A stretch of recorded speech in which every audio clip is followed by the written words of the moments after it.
বিশ্বনবীর জীবনী আমাদেরকে আলোকিত করে না। আজকে সারা পৃথিবীর বহু মুসলমান রাসূলের সুন্নাহর জন্য মার খাচ্ছে। আমি যেখান থেকে এসেছি, আব্দুল কাদের মোল্লা নামে একজনকে বিনা অপরাধে দুনিয়া থেকে বিদায় করে দেয়া হয়েছে।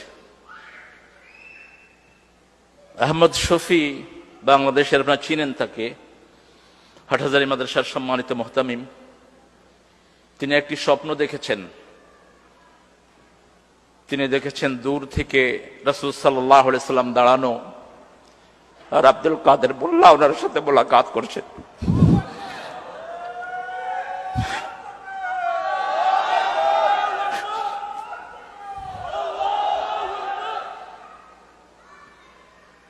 তিনি যখন এই স্বপ্নটা বর্ণনা করলেন, আশেপাশের বর্তমান সরকারের লোকেরা বলছে, হুজুর আপনি এইভাবে আপনি ওপেনলি আপনি এই কথাগুলো বলছেন।